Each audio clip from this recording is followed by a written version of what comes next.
You've done the math. You've hit your FIRE number. But the moment you move your life across a border, the rules of retirement change. Traditional advice tells you that a 4% withdrawal rate from a single brokerage account is enough.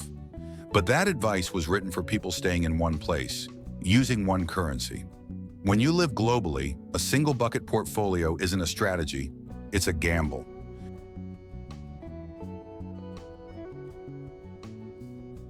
Today, I'm breaking down the three-bucket system. This is the framework I'm personally implementing to decouple my lifestyle from market volatility and currency risk. I'm not a financial advisor, just a global citizen documenting my own strategy. So always do your own due diligence. We aren't just looking for returns anymore. We are looking for certainty. Most retirees have one giant bucket of stocks and bonds. In a normal retirement, if the market dips 10%, you might just cut back on travel. But for the global retiree, there is a hidden danger I call the double drawdown.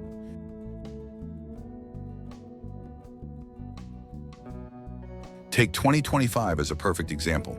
The US dollar devalued by nearly 10% against the Thai baht in a single year.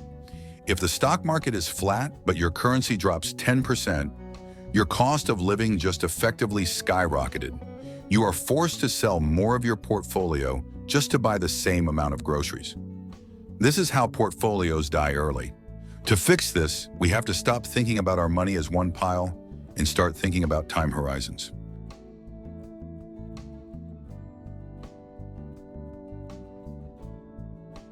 Bucket number one is the cash sleeve. This is your immediate defense. While most advisors suggest 6 months of cash for a global retirement, I advocate for 18 to 24 months of pure liquidity. There are three mechanics to bucket one. First, currency diversification. You don't keep all this cash in USD, you keep a portion in your spending currency. If you had a year's worth of local currency at the start of 2025, that 10% dollar drop wouldn't have affected your daily life at all. You bought yourself a year of immunity. Second, the vehicle. We use high-yield savings accounts or money market funds.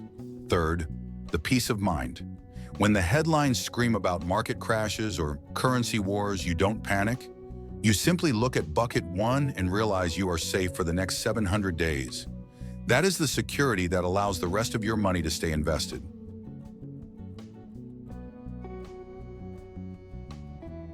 Bucket number two is the income floor. The goal is to cover your base lifestyle, rent, insurance, and utilities. To fill this bucket, I look at income drivers. This includes traditional dividend aristocrats, but also a newer class of ETFs like JEPI, JEPQ, and SPYI. These funds use covered call strategies to generate monthly cash flow, often in the 8 to 12% range. These are enhanced income funds. You are trading away growth for cash today. But for us, that's a trade worth making. By using these drivers, we create a steady stream of cash that tops up bucket one automatically. Let's look at the math for a $500,000 portfolio.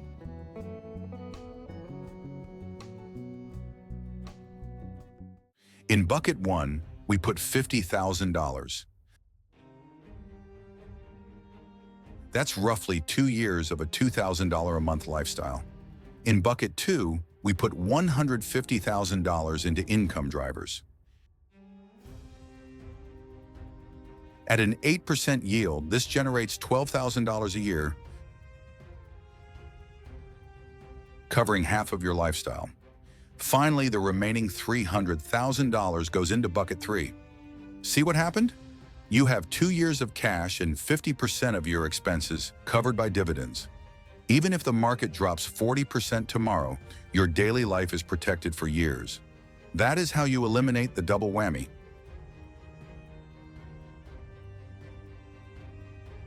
Finally, bucket three, the growth engine.